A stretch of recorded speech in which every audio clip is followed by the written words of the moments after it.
Hello guys, ito na naman, kwento na naman oh. Ang isa ko lang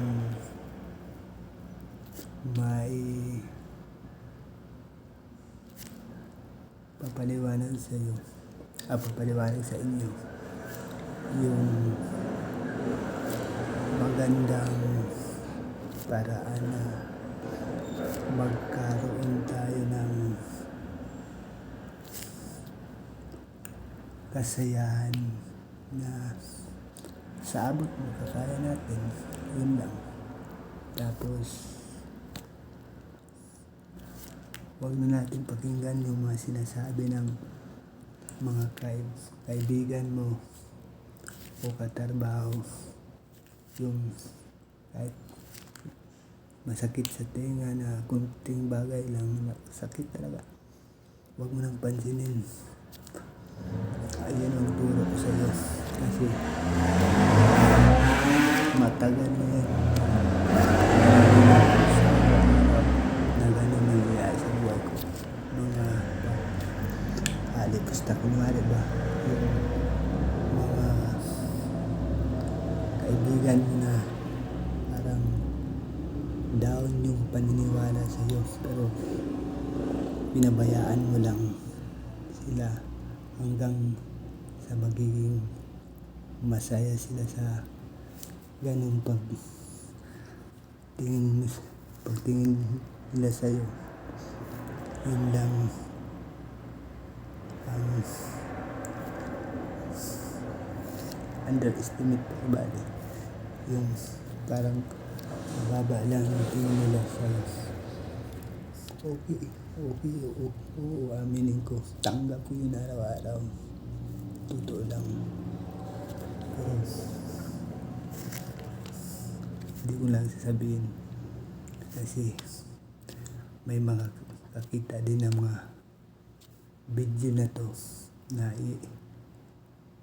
i-upload ko sa Facebook at saka sa YouTube, na makikinig sa kwento ng sinasabi ko. Pero ang turo ko lang sa iyo, kung sobra ka nang naiinis at saka wala ka nang magawa, palitan mo din ang pag-iisip.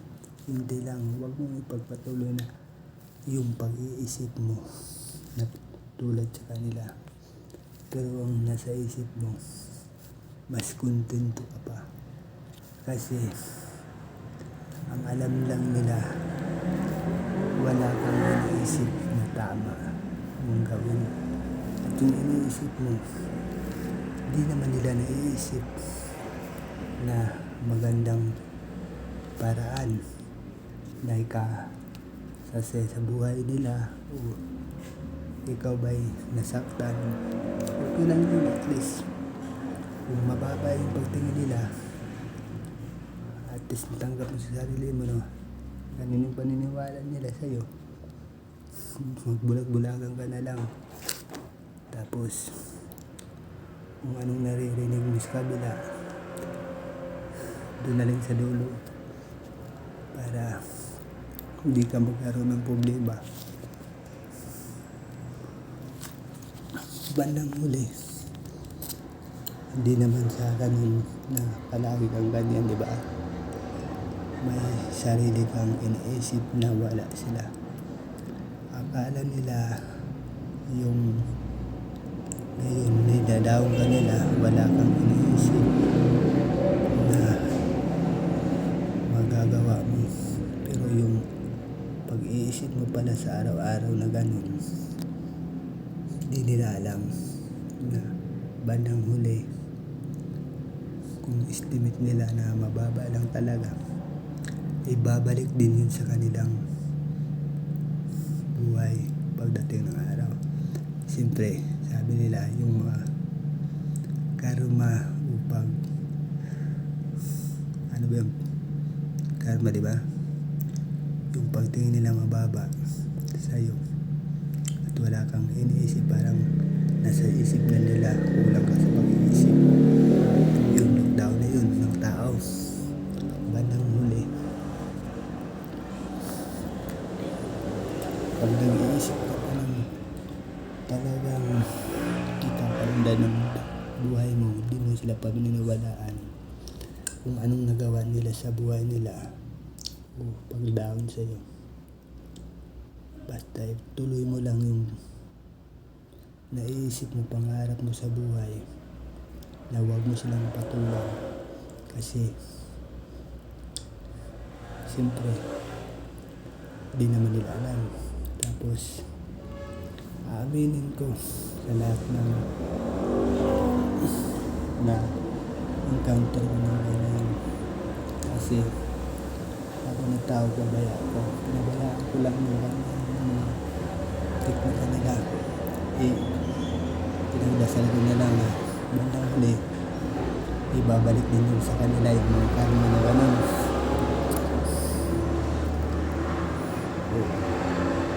Siyempre kung babalik yun sa kanila, di ko naman alam, di ba? Kasi under nga tayo ng estimate. Pero kung matuloy-tuloy lang yung pag-iisip natin palagi sa araw-araw na ginagawa natin yung tama, at kahit puno ka na ng problema, sakit ng dibdib mo, kailangan tiisin mo kasi may pangarap ka pa dapat mong i-improve. Kung pwede kang magbaliw-baliwan, gawin mo na para makontento sila sa ginagawa nila. Pero yun lang masasabi ko, bandang huli na ganyan palagi sila sa'yo. Wala nang problema sa'yo, at least narinig mo na, problem ko na, doon na tumatapos din.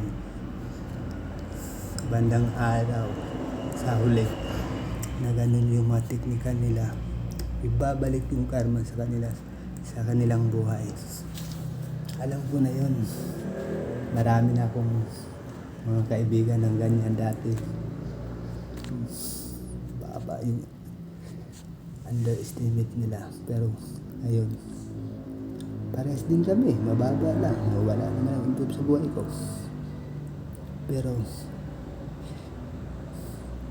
ang meron lang na gusto kong ipaabot sa mga ganyan, kung ginaganyan ka,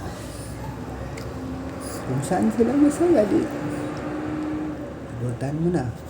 Pero kung yung pag-expect nila na mababa ka, tanggap mo naman, di ba? Bandang huli magkaroon ng karma yun. Mga nag-iisip ng ganyan sa'yo, maalala din nila, hala, bumabalik sa akin ang karma na yung taong pinag-isipan ko ng ganyan na mabait na tao, na hindi siya nag-react, tapos tuloy yung pakikinig niya na ganun lang siya. Balang araw, pag may nakinig sa kwento ko na yan, marami din katulad ko na ganyan, na ganun, okay lang pagdating ng araw, yung nagkaganon sa'yo, pag nag-improve yung buhay mo, kung tama yung nasa utak mo na meron ka pang halagang pwede mong improve yung buhay mo, pero nasa isip mo na yun araw-araw, di mo pa nagawa, di mo nagawa kasi may pinagdaanan ka, at saka wala ka din magawa kasi wala kang mapuntahan o gusto mong gawin, wala kang pera. Mas swerte talaga yung may pamilya ka na handang tumulong sa lahat sa'yo, at magkakausap-usap kayo, magkapaliwanagan kung anong nangyayari sa buhay mo. Yun na pamilya, yun ang pinakamasaya, na may ganun na pamilya. Tuloy yung kung saan sila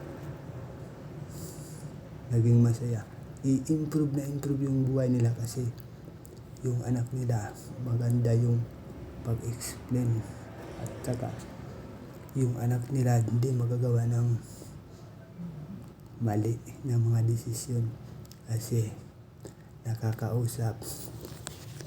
Ngayon, ang payo ko lang sa mga magulang ngayon, iba ng mga iba ng generation kasi yung mga bata ngayon, bata pa lang may hawak ng cellphone kasi sinasanay mo na magkaroon sila ng karunungan, diba? At improve yung pag-iisip nila at talino. Pero kung ang totoong matalino talaga, pag di mo sinana yung anak mo ng ganun, pag may pamilya ka ng tama ganun, sa ngayon, na magkakausap kayo, tapos kung kakain man kayo, usap-usap kung anong dapat sa isa-isa ninyo, side to side. At saka, kung ikaw may yung haligi ng tahanan ng ganyan, malalaman ng anak mo na yung ginagawa mong paghanap buhay, pagtataga sa pamilya mo at naparating mo yun sa anak mo. Ang anak mo yan, pag di mo na turuan ng material na bagay, ngayon na yung cellphone, pahawak ka na, nakakausap mo yung anak mo, kaya na siya maglaro ng cellphone kung sa tamang edad na siya at maisip na niya yung tama at saka mali. Pwede mo nang bilihan ng cellphone ganun. Pero ngayon, bihira na lang ang tao ng ganyan na may makakausap ka pang anak o asawa o anak mo kasi may hawak na silang cellphone, isa-isa. Ikaw din may hawak ng cellphone kasi anak ka ng pamilya, di ba? At hindi ko man alam kung yung cellphone mo na hawak para lang sa pamilya at trabaho, kasama na din yung mga kabulastugan dyan at napapanood mo. Hindi ko hadlang yan sa ngayon. Kung yung anak mo nagkaganyan at saka hindi mo na makakausap ng personal yung nagawa nila sa buhay nila, yung kumakain kayo o nagkwentuhan kung ano nangyari sa buhay nila, hindi mo na magagawa kasi ikaw din busy din sa cellphone, pati yung asawa mo. 100% sa ngayon na may mag-survive ng 10 na pamilya na ganun, na makaakyat sa taas na tuktok, na improve yung buhay nila sa pamilya nila. Pero ang payo ko lang, kahit sabihin man ninyo na talagang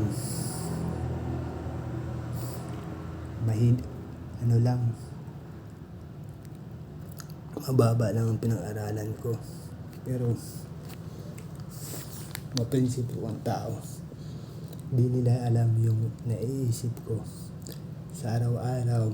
Nakikita ko yung tao na yung bukal na marami akong tao na encounter na sa araw-araw nakikita ko yung mga siyempre nakikita mo yung buhay na tao, di ba? Nakikita mo sa mukha nila kung improve ba o masaya. Ang taong nagiging masaya, makikita mo yun, improve. Kasi doon sa pagsasama na mag-usap-usap kayo at saka may tatanong mo sa side sa isa-isa ninyo na pamilya kung ano na nangyayari, kung anong ginagawa ng mga mahal mo sa buhay, at napapaliwanag nila sa tamang paraan na ngayon, example, nagsumbong. Sabi niya, pa, may nagawa ako magandang plano na i-improve ko sa buhay, or mag-aral ba siya or hindi, o pag kahit hindi siya mag-aral, basta improve yung iniisip niya. Huwag mong hadlangan.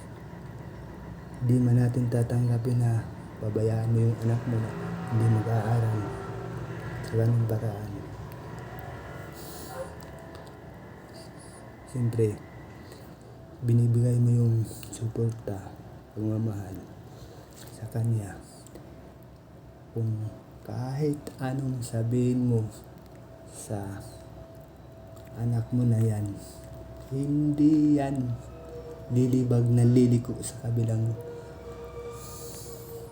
daan, kung hindi sa tamang daan mo sa pagtuturo.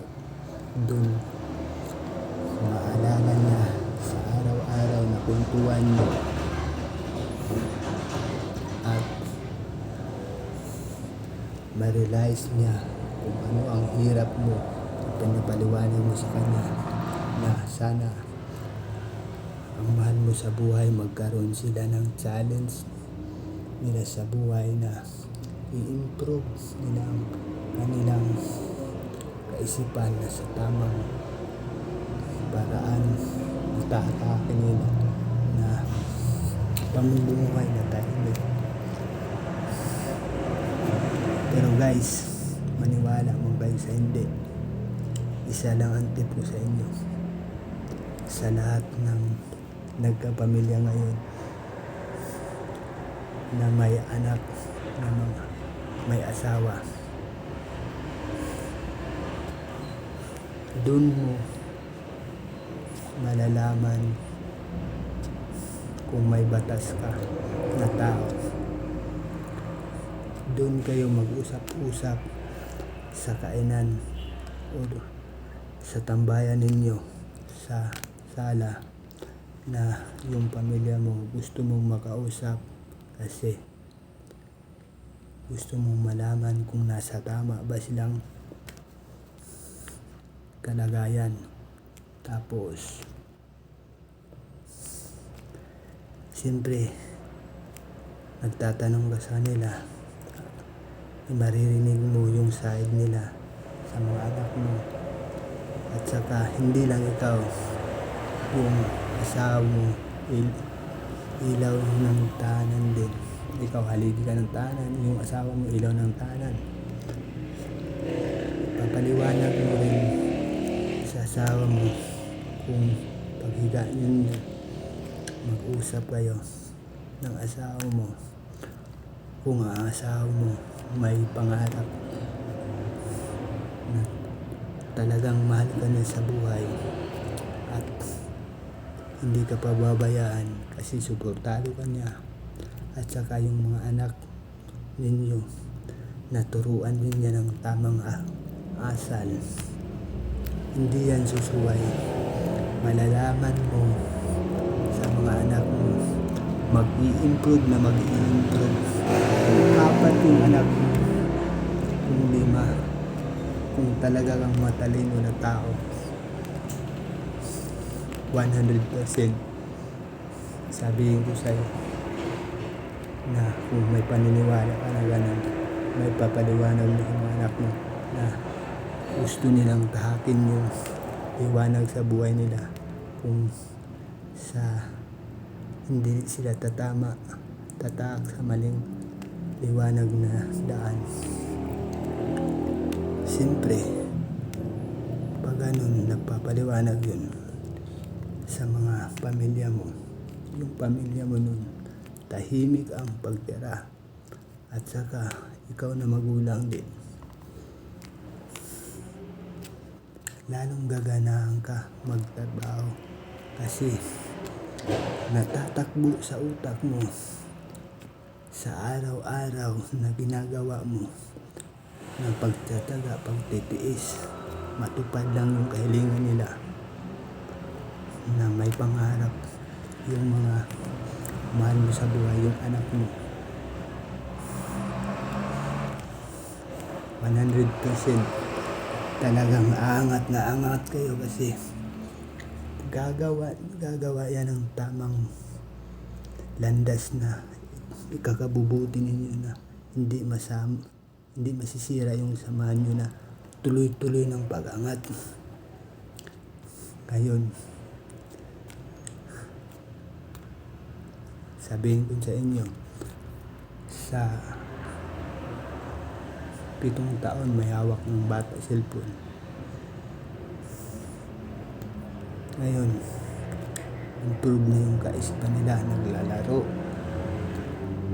Gusto nilang masubukan yung di nila malalaman na mga laro.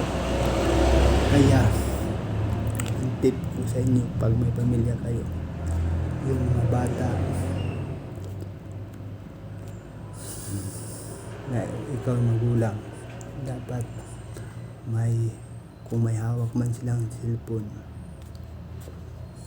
may papaliwanag ka na maganda na hindi nila mabuksan yung mali na mga panunood sa cellphone. Kasi pag napapanood yung anak mo ng ganyan, nag-improve yung utak, pag-iisip, alam mo yun, malabo na mo nang mapipigilan kasi natanim na yun. Kahit anong may mo na yun, pag hindi mo sinabihan ng una na gagawin nila, sorry ka, wala talagang mararating yung pamilya mo pag di mo sinasabihan ng ganyan. Pag may anak kang babae o lalaki, kailangan yung anak mo may batas kang dapat sundin na hindi sila makapanonood ng mga aliw na video. O aminin natin, yung TikTok, meron yung kasayahan. Ang pinagbabakan mo dun sa anak mo, yung mga kabalbala na pag-iisip na mapapanood nila social media at saka yung mga laro na nga, isipin natin, lalakas ng pag-iisip nila, nagtatalino, improve yung buhay nila. Pero pag di mo na turuan ng ganun, sorry ka, kasi hindi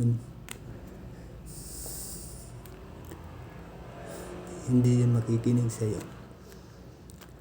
Tuloy-tuloy na yung laban sa utak na nakatanim.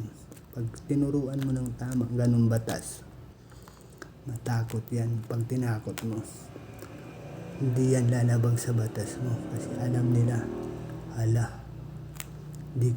di pala pwede. Kasi yun ang sabi ng magulang ko,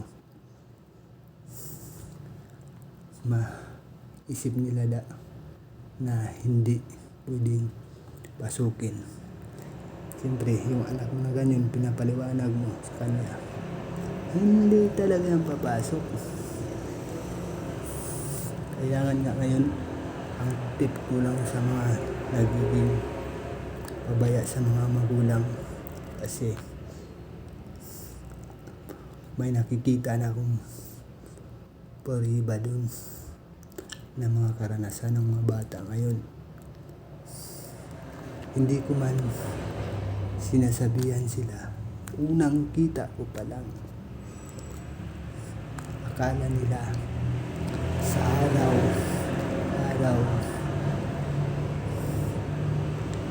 wala akong iniisip na tamang magagawang mga karunungan sa buhay na gusto mong i-improve yung pamilya mo.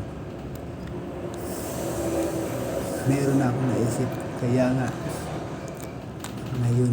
hanggang ngayon nagkamali ako sa desisyon ko pa na dati, kung yun ang ginagawa, kung ikaw isa yung haligi ng tahanan, dapat mong malaman yung kalagayan ng mga mahal mo sa buhay, na yan pala ang gagawin at saka may rule kayong batas na dapat nyo sundin na hindi sila pwedeng pumasok doon kasi masama. Pero yung mga video ngayon na ikasaya nila na medyo hindi karumal-rumal sa pag-iisip ng tao at hindi yung walang taong yung pag-iisip na parang bastos ba, yung maiisip nyo na hindi mali yung kasayahan lang pag pinapanood mo yung mga bata ng challenge sa buhay na i-improve nila sa buhay nila, yung maiisip nila, yung matalinuhan hanggang dulo, dala nila. Kaya nga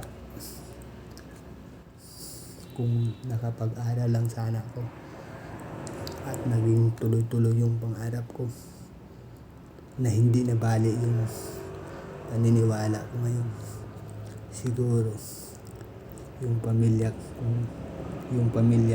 nagkapamilya ako,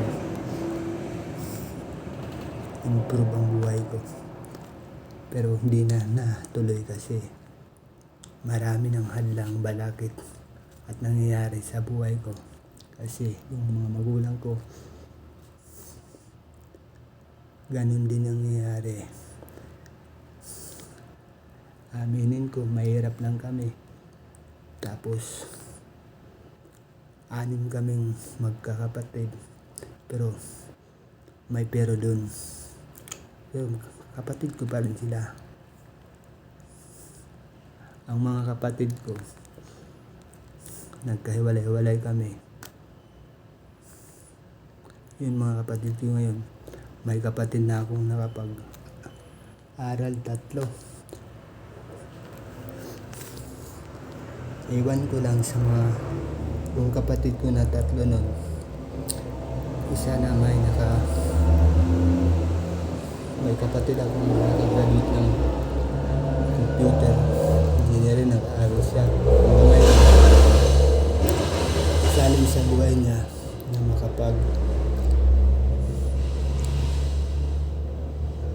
yung improve niya ang buhay niya na papasok siya sa mataas na pag-aaral sa computer.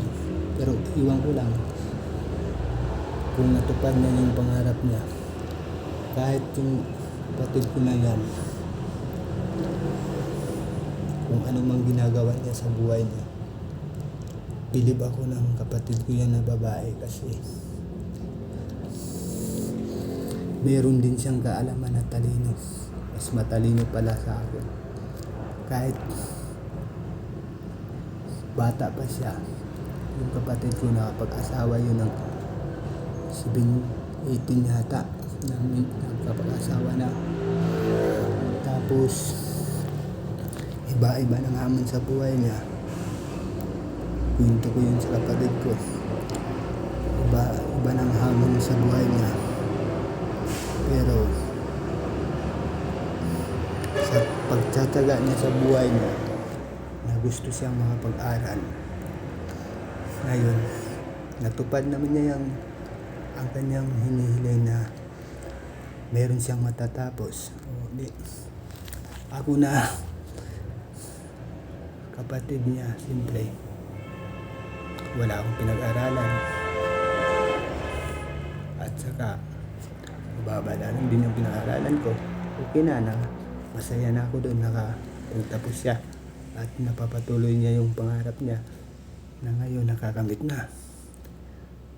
Ilang hakbang na lang kung ipagpatuloy pa niya yun, mag-i-improve yung challenge niya sa buhay niya. Kung gagawa yung kapatid ko ng matuwid na daan na ibibigay niya sa anak niya, na ipaparamdam niya yung pagmamahal, pag-aalaga at gabay nila ng magulang niya, gabay na kanila ng bilang tahanan. Ilaw siya, haligi yung bana niya. Pag napatuloy nila yung anak nila na iisip ng tamang proseso na maturuan ng magandang asal para saksi sila sa buhay nila. Di ko na lang babanggitin kasi yung kapatid ko na yun hanggang ngayon sa Mindanao wala na akong naaabot na tulong sa kanya kasi alam mo naman dito sa Manila mahigpit ang pangangailangan ko, tapos di ko naman siya pinabayaan dati na kung meron ako pera, meron talaga akong pera, lubos kong ipinapadala sa kanila na magkaroon sila ng magandang kasiyahan galing sa aking pagsisikap. Ngayon, sa pangatlo kong kapatid, oo, gusto niyang makapag-aral.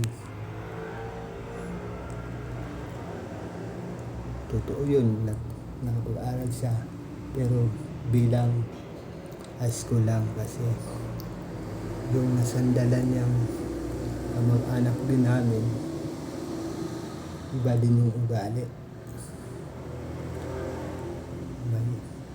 Pagka mayabang din at saka iba din yung turo ng kapatid na tinuturuan nila yung kapatid ko doon, iba din turo nila, di nila na gagawa yung tamang pagpapaliwanag nila sa kapatid ko na bilang sila naging magulang sa pagtira nila.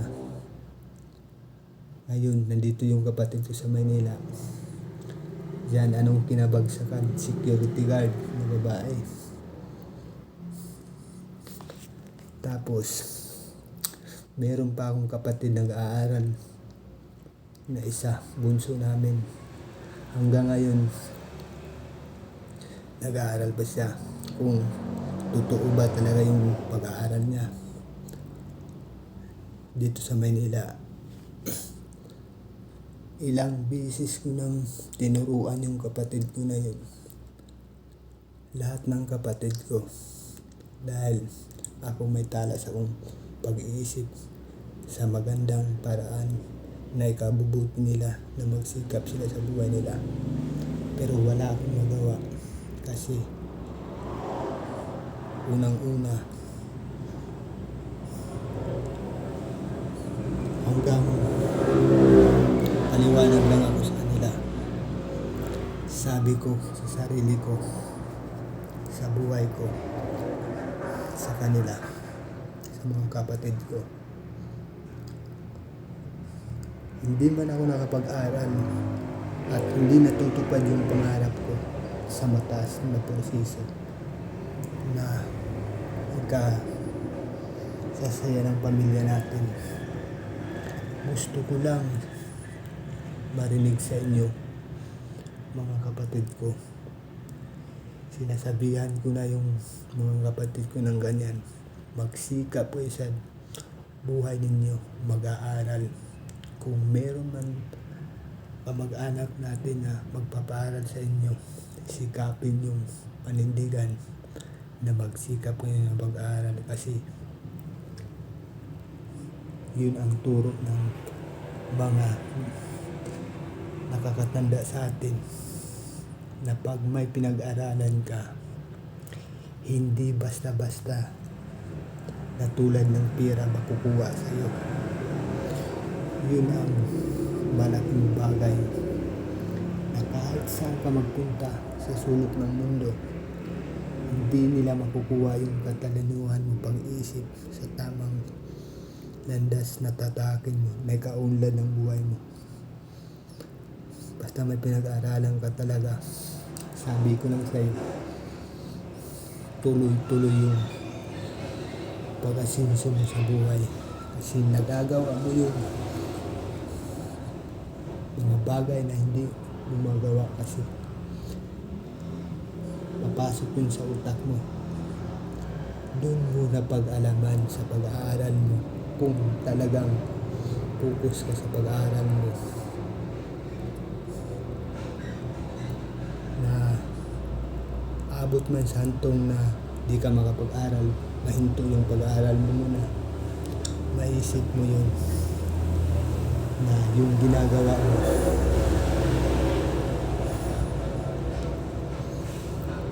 na may pag-isip ka ng sa tamang daan na paniniwala mo na maligaya, magbibigay halaga sa iyo ng kasiyahan. Kasi may pinag-aralan ka, madali mo lang makukuha ang bagay na hindi mo dapat makukuha. Kasi dyan mo malalaman yung pagsubok na yan.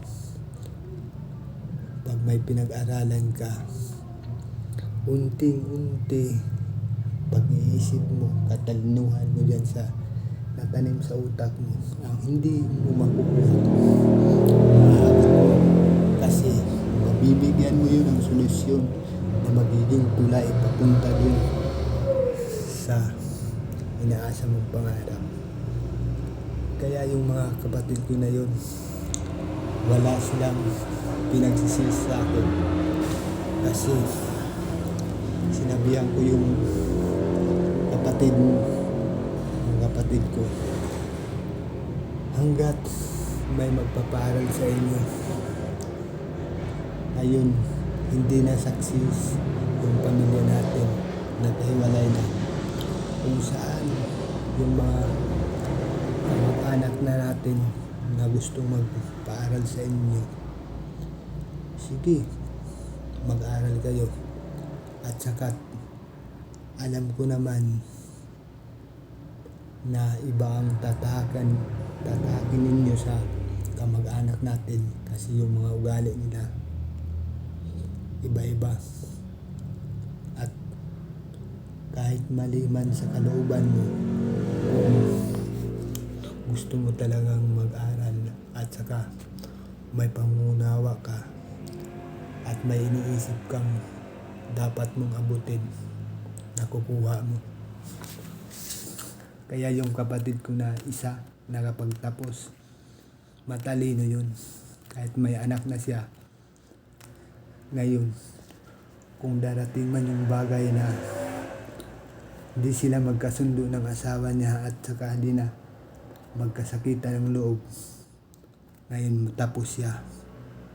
Yung bana niya hindi tapos. Gusto ng kapatid ko na umimprove pa yung buhay niya, mararating niya kasi may pinag-aralan siya. Sa tatlong kong kapatid din na nag-swile, hindi nakikinig ng payo ko, anong nangyari sa kanila ngayon? Yung kapatid kong isa, 16,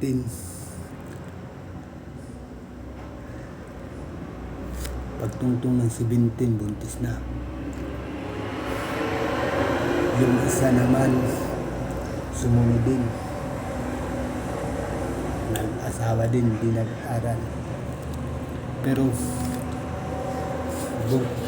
sa makalawang araw, sa turo ko ng kapatid ko na nag-aaral dito sa Maynila, pag tinupad niya yung sinasabi ko sa kanya na dapat niyang tuparin yung pag-aaral at hindi ko maagaw yung katalinuhan niya kasi pinag-aralan niya kung anong mararating niya, gusto niyang puntahan sa buhay niya na mag-improve at hindi siya maghihirap sa buhay niya. Yun ang dasal ko na sana magkaroon siya ng paniniwala at natupad na niya yung sinasabi ko sa kanya. Sabi ko sa kapatid ko, unang-una yun, Ako, di ako nakapag-aral. Dalawa kami ng kapatid mo. Kasi kami yung walang-wala tayo.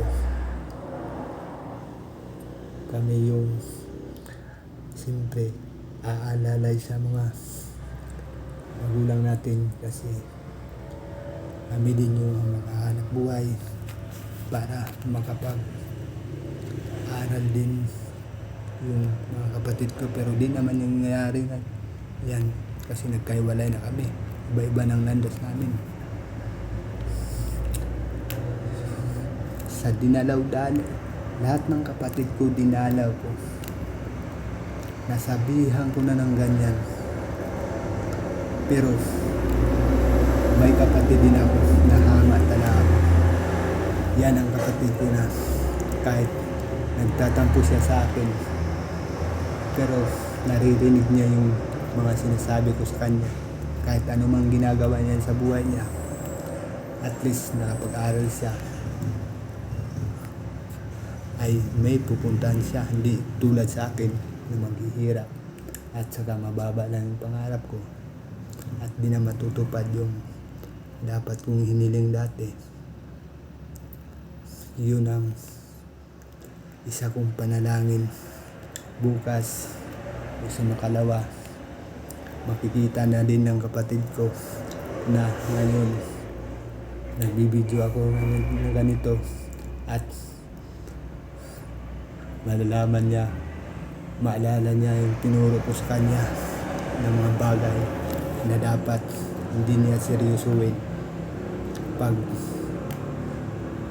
nag-swell siya, na di na siya tutupad sa ganun na tinuturo ko sa kanya, na hindi niya pagpatuloy yung pag-aaral niya.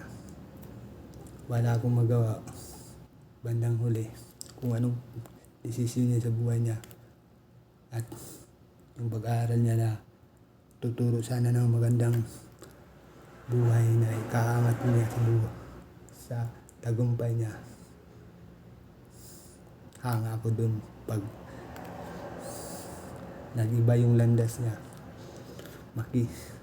Makikita yan sa kapatid ko na nagbibideo ako, at dati pa yun pinapaliwanag ko sa kanila na ganun ang mangyayari sa buhay natin pag hindi tayo nakapag-aral. Maririnig ko din sa side ko bandang huli pag nakikita ng mga kapatid ko na ganito. Ayun, nagkwento na din ako ng parte sa pag-tsatsaga, pag-aaral, ganun, na marating nila yung gusto nilang marating sa buhay. Doon maalala ng kapatid ko na dalawa at tatlo pala, nagkamali sila sa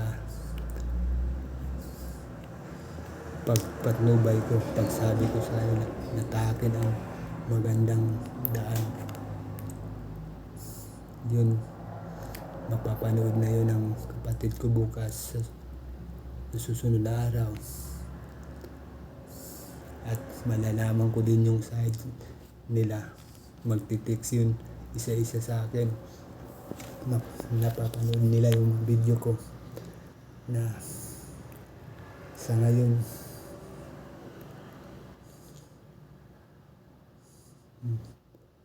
mayroon akong ginagawang mga kwento, at nakikita din ng kapatid ko yung mga vlog ko, yung mga sinasabi ko sa video.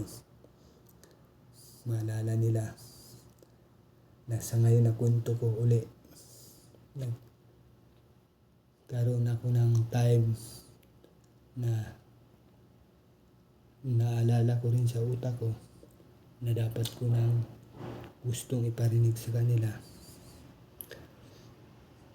Bukas makalawa, maniwala man ako kung hindi magsisisi yung kapatid ko na maiinggit yun sa isang kapatid ko na nakapag-aral at natutupad niya yung kanyang tamang landas na pupuntahan, at iba ang taong nakapag-aral. Pag may natapos kang kurso, lalo na pag computer engineering o ano ba, guro ka man o ano, basta kurso, wag lang laitin natin yung kahit maliit na kurso. Pag yan pinagpa-improve mo yan ang kurso mo at may pinupukusan ka at may sikreto parang gagawin sa buhay mo, talagang suko na ako sa'yo. Talagang aangat ko sa buhay mo. Sa lahat ng kamag-anak ko na haranta, bihira lang siguro ang katalinuhan na nabibigyan ng ganito. Kasi ang talino mo, yung mga kapinsan ko dun sa Davao o saan mo nasulat, lahat ng nakapag-aral na mga kamag-anak ko may kaya sa buhay at ngayon saksi sila sa buhay nila. Ang hindi ko lang talaga nagustuhan, aaminin ko yun sa mga kamag-anak kong kapilido ko, ang hindi ko nagustuhan yung ugali ng tao pag umangat na, hindi na napapansin yung pinanggalingan at mayabang na kung saan ka nagsimula at saan ka nag-improve. Yung tinatahak mo ngayon, wag talagang mayabang kung may pinag-aaralan kang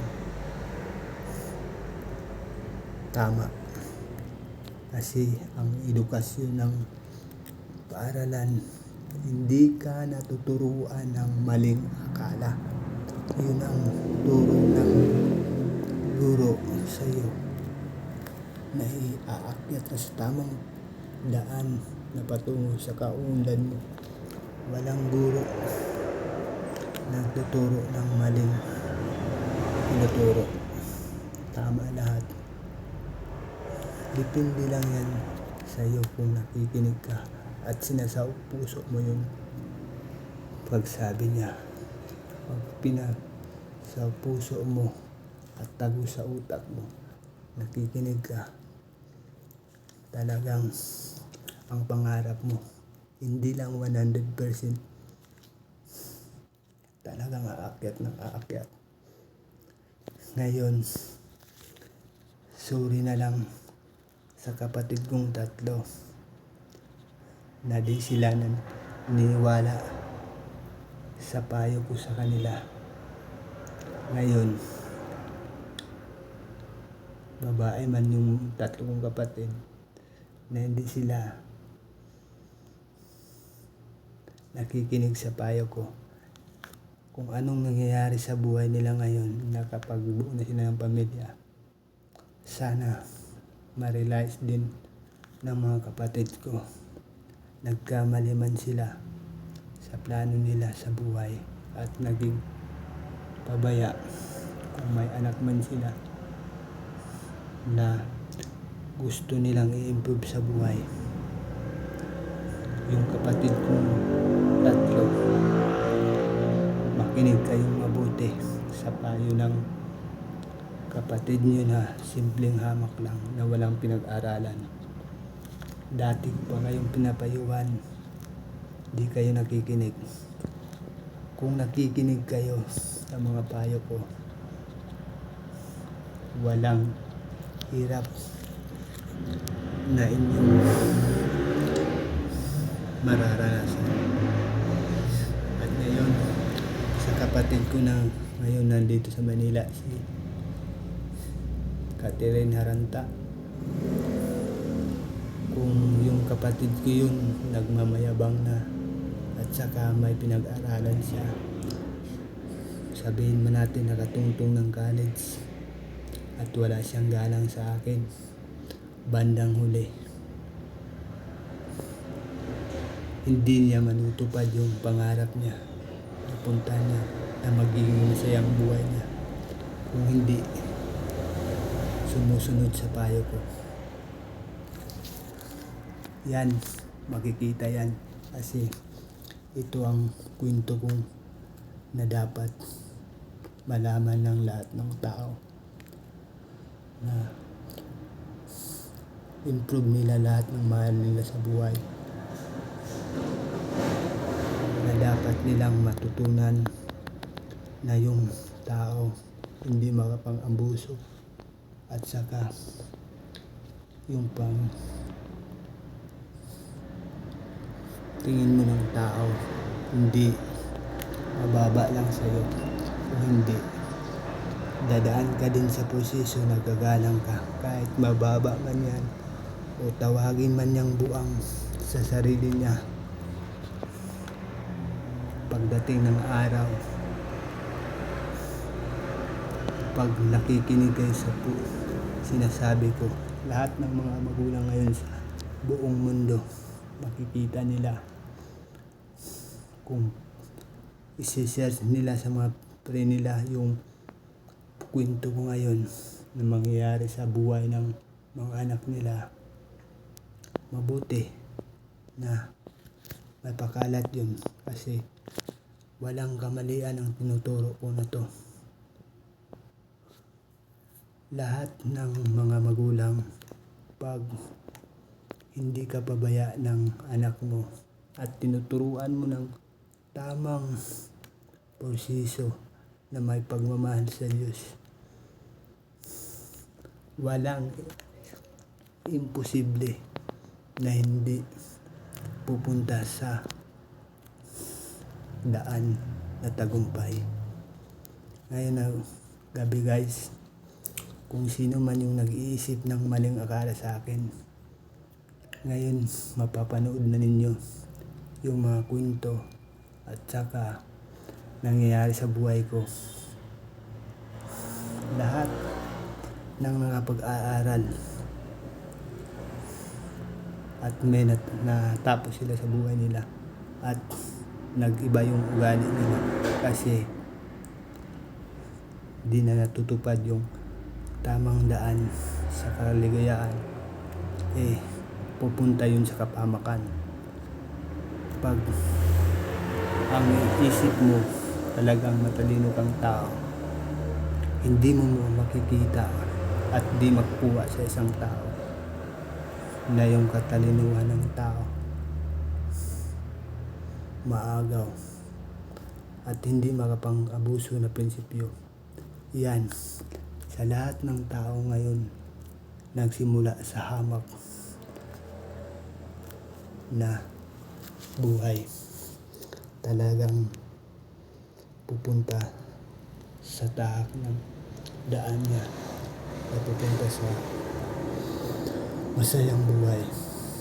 Yun guys, sa lahat ng mga magulang sa pamilya ngayon, sabi ko lang sa inyo, lahat ng anak nyo kailangan magtuturo kayo ng magandang asal.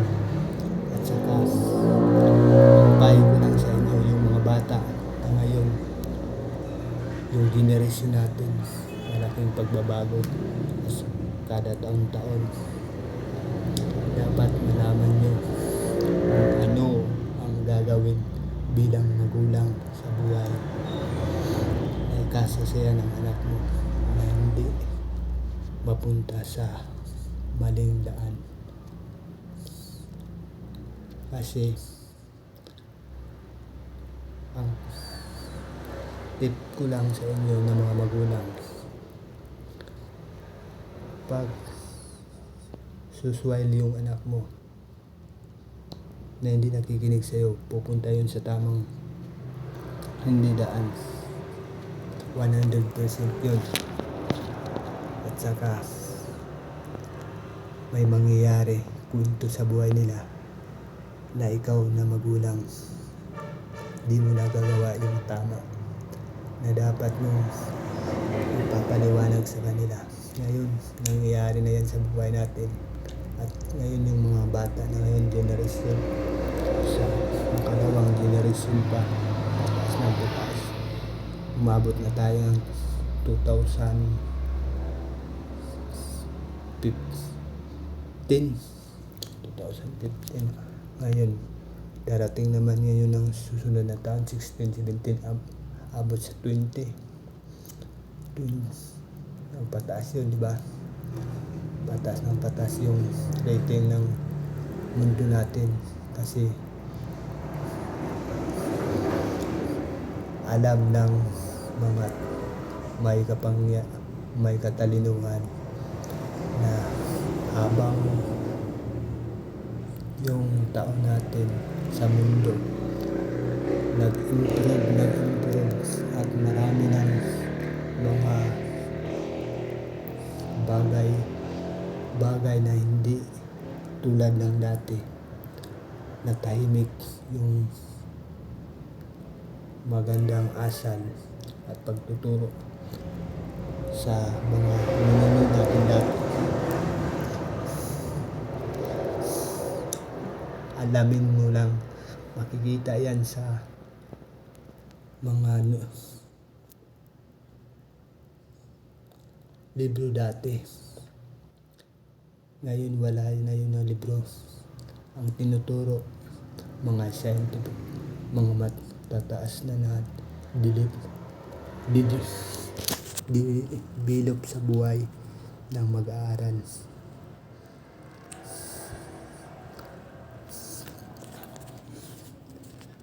Ngayon, kung meron magko-comment sa akin na gano'n na paraan, unang-una magko-comment yun yung pamilya ko na yung 3 kong kapatid na hindi nila natutupad yung sinasabi ko.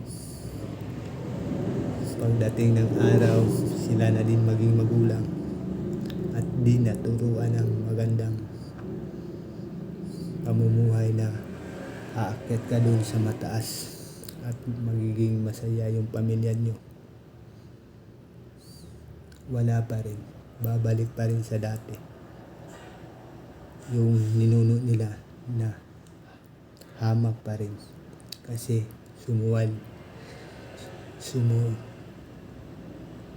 sa daan na proseso, hindi makakaakyat sa tamang landas na pamumuhay. Sa kapatid ko na yan, kahit di sila na kapag tupad ng mga payo ko sa kanila at hindi nila natupad yung saya sa buhay nila na dapat ngayon nasa tamang gulang na sila. Nagiging masaya sana sila kung tinutupad nila yung payo bilang kapatid na pupunta ka sa daan na sa tamang proseso at di ka maghihirap. Kontento ka sa buhay mo kasi papaliwanag ko sa kapatid mo, may pera ka at yung pirang hawak mo, pag hindi ka nag-abuso, pag nasa tamang daan ka, may prinsipyo kang pinaglalaban sa buhay mo. Yung prinsipyo mo na yan, basta di mapang-abuso, makatao, maka-Diyos.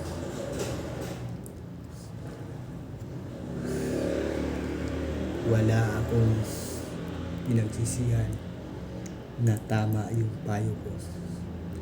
Bandang huli, yung kapatid ko ng 3 ganito ng mga babae, pinakahalaga ko talaga yung mga kapatid kong babae. Kahit nga sabihin man natin ako lalaki, ako kapatid nila, pero yung tinuturo ko sa kapatid ko dati, pinupuntahan ko sila.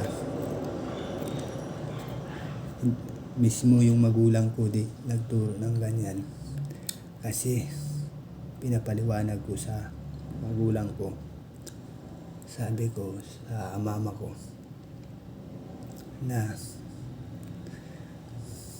dapat yung gusto kong iparating sana na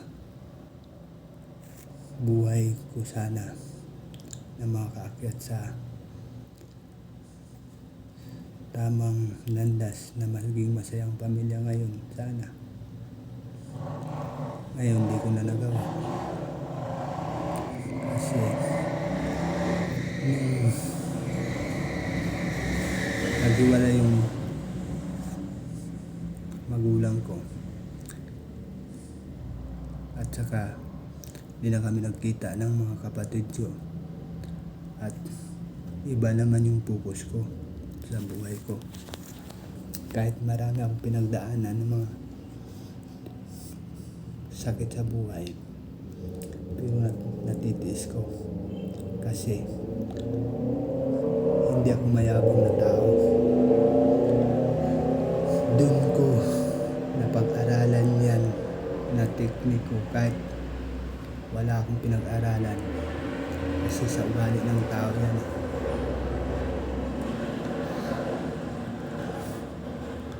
Pag ang tao hindi ka mayabang sa sarili mo, talagang i-improve ka. Ako nga, sabihin man nila kung may magsasabi man sa akin na mayabang ako, pero hindi ko pagkakaila din, may kayabangan din ang tao. Pero yung yabang ng tao, pag may prinsipyo ka na dapat mong panindigan at pinaglalaban mo na sa tamang proseso hanggat kamatayan, kung saan ka man mapadpad, di ka magsisisi. Sa prinsipyo ko na to, kahit ako aaminin ko na magsasalita ako, yung bibig ko salibagbag, parang dati di naman to ganito. Oo, simula nung 18 ako, sorry guys, nung 18 ako, ganito na talaga yung pagsasalita ko kasi may sakit akong isang sakit na hanggang ngayon dalang-dala ko pa rin yung sakit na ko nakukuha. Gusto ko sanang improving, gusto ko sanang magamot to. Ipatingin ko sa doktor kung may pira ko para yung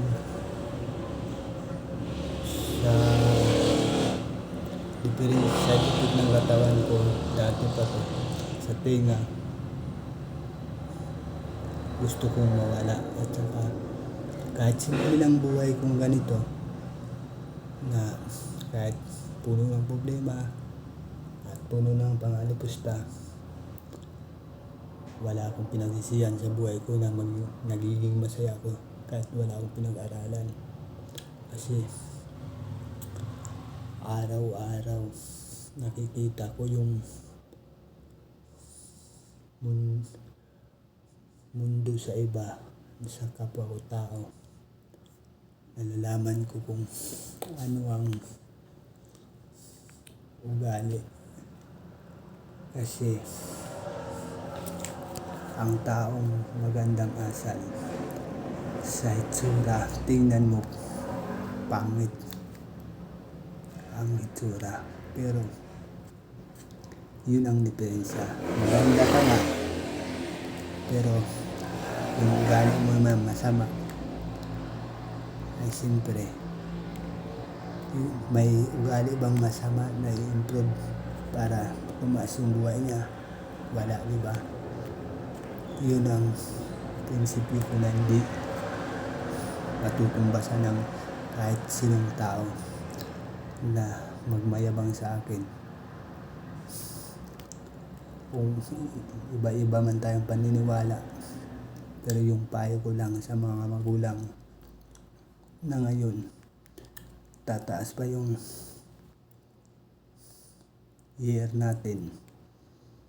Kung may anak man kayo, dapat payo ko lang sa inyo, turuan nyo ng tamang leksyon at saka pagpapaliwanag na makamit niyo ang tagumpay ng anak nyo, at saka hindi lang sa anak, pati yung magulang. Pag aabot na sa hustong gulang yung anak mo na hindi ka pa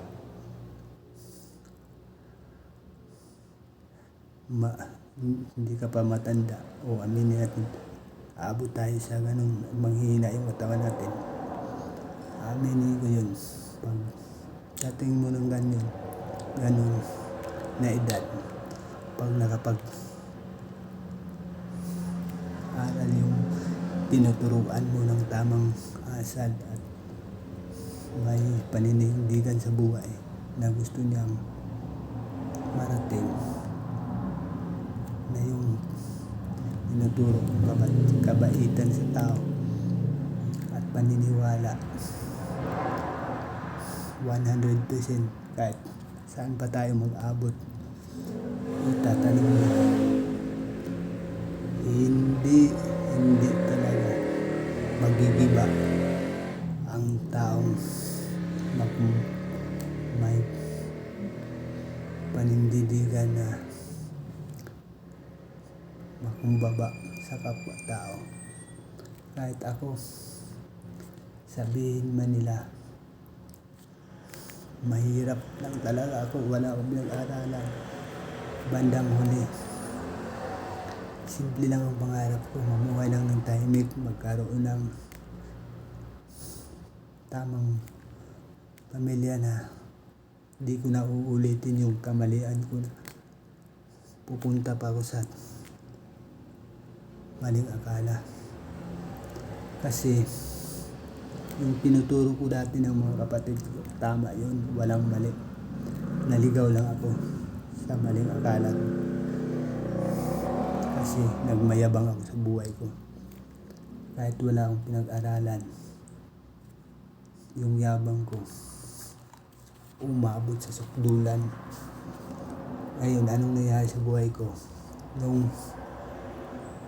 naisip ko na yung kapatid ko dinalaw ko nun, doon ako nagkatao, nagkamala yung isip ko.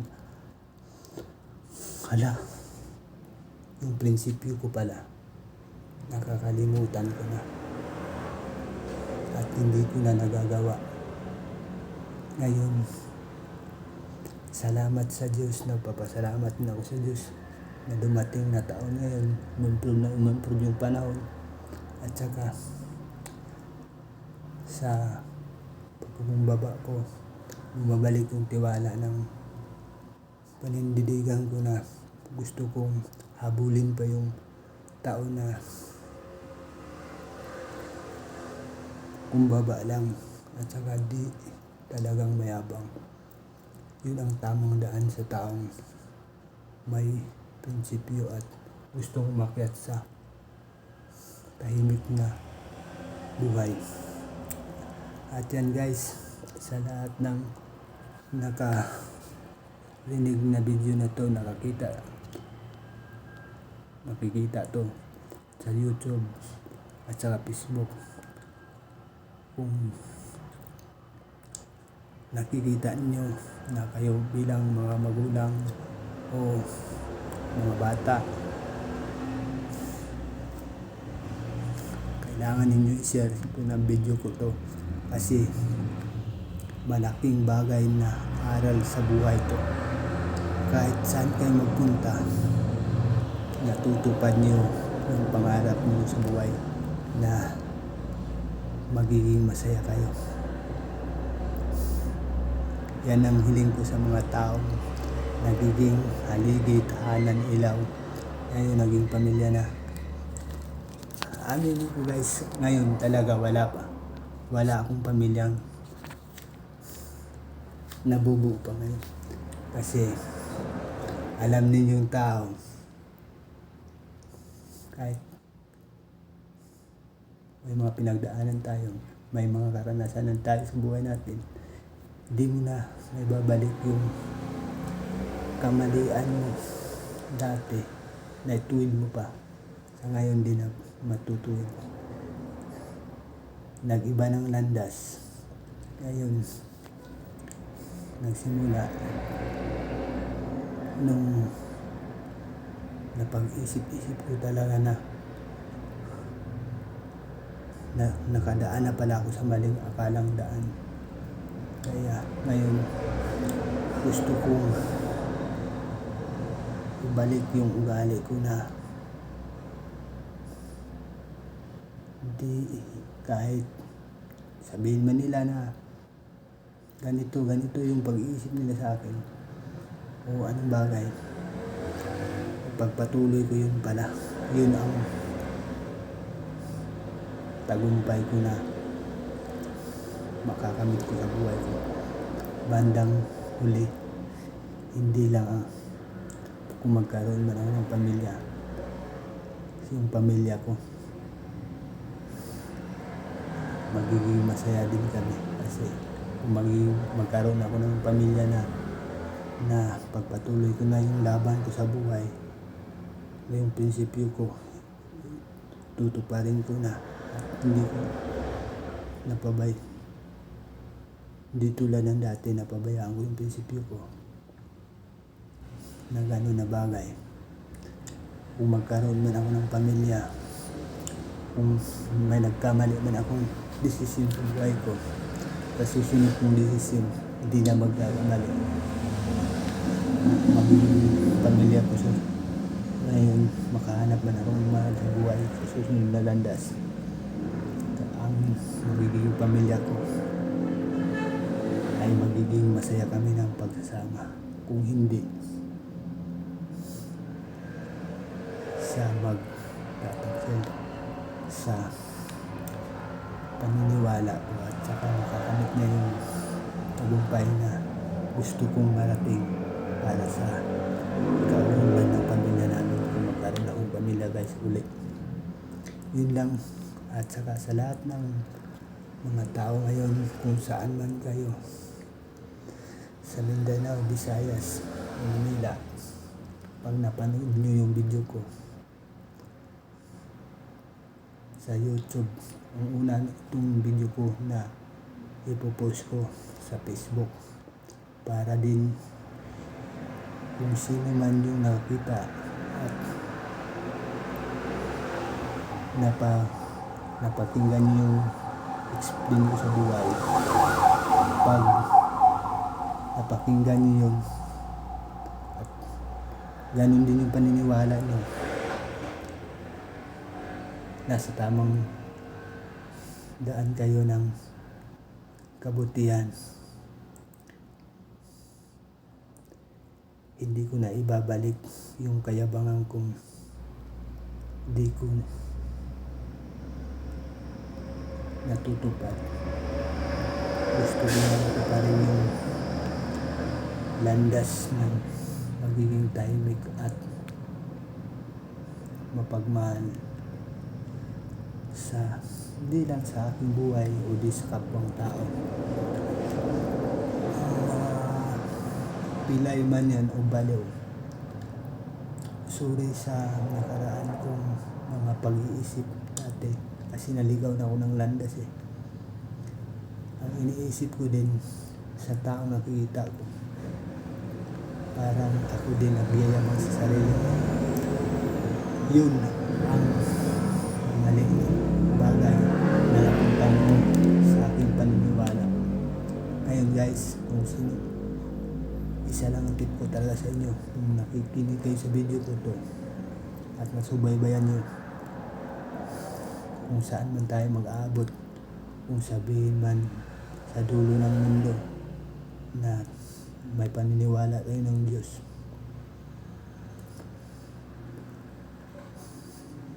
matutupad yung kahilingan nyo na kung di tama yung mga salita kung binitawan nyo yung doon ako sa sinasabi nilang asupre na pinapunta ni Lucifer. Yun ang tirahan ko pag nagkamali pa ako ng desisyon sa buhay ko. Ako ang mananagot sa lahat ng mga kasalanan na pinapaliwanag ko ngayon na hindi ko matutupad sa huli ng buhay ko. Yan. Wala na akong 100% din. Tuloy ang daan ko dun kasi lumiko ako ng daan. Pero sa ngayon nabuhay pa ako at nagtuloy-tuloy yung isip ko sa araw-araw at naaalala ko rin yung mga sinasabi ko dati at tamang prinsipyo na hindi pupunta sa balikong daan, tuwid lang talaga. Yan ang masasabi ko guys sa lahat na nakapanood ng video ko na ito na gabi. Sana manawaan ninyo, hindi lang sa akin yan na kwento o sa buhay natin. Pag napanood ninyo itong video na to o maraming magko-comment sa ginawa kong video na to at napakinggan niyo yung mga paliwanag ko, 100% aminin ko sa buhay ko yung kwento ko ngayon na binitawan kong salita. Pag natupad ninyo yun na yung mga sinasabi ko, napakinggan niyo yun, walang buhay ninyo na di maging masaya palagi.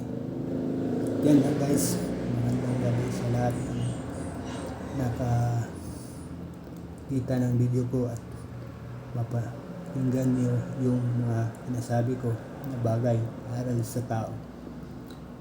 Kahit wala akong pinag-aralan guys, pero yung sinasabi ko ngayon, hindi ko na uulitin pa sa susunod na kwento. Kasi yung salita ng tao, hiram lang yun ng makapangyarihan na may busilak ang puso. Alam na ninyo yun. At magandang gabi sa inyong lahat. Mag-ingat kayo sa lahat ng mga pamilya nyo at yung pamilya nyo na maging masaya kayo palagi. Ito lang yung masasabi ko sa ngayon sa mga taong nagtatrabaho, kung saan man kayo nasulok nagtatrabaho at ikabubuti ng pamilya nyo, suportado ko kayo. Magandang gabi sa inyo. Mag-ingat kayo palagi sa inyong buhay at sana makamit niyo yung tagumpay na sinasabi ng bibig ko ngayon. Kung hindi yan, kung mali man yan na sinasabi ko, ako ang mananagot yan sa busilak na puso. Kasi yung salita ko ngayon, hiniram lang ng katawan ko lang, hindi yan sa akin. Ang meron lang sa akin yung prinsipyo ko na dapat kong tuparin, na dapat ko palang ituwid yung daan ng buhay ko. Ngayon, gusto ko nang ibalik yung mga bagay na hindi ko natutupad. At magandang gabi sa inyong lahat. Good luck guys sa mga magulang na nakapag-ikinig sa video ko. At i-share niyo sa mga magulang din at yung nakikinig ngayon sa video ko. Salamat kayo sa akin na ako ang nagsasabi at nakikinig kayo pag nag-improve yung buhay niyo. Yun ang masasabi ko, na ako pala ang nagtuturo ng magandang paraan para sa kabubuti ng bawat isa ng may pamilya. Pag hindi natin natupad yan, dalawa lang ang pagbagsakan natin. Maging masaya tayo at malungkot. Pero pagdasal ko kayo na yung sinasabi kong salita na binibitawan ko, dapat guys, sa lahat ng nabibinig, yan ang aral natin sa buhay natin. Hindi ko na sasabihin ulit. Ito lang na video. At magandang gabi sa inyong lahat. God bless you. Kahit wala akong pinag-aralan, nakapag-English pa rin sa naririnig ng talino at explain ng mga kaibigan natin. Thank you.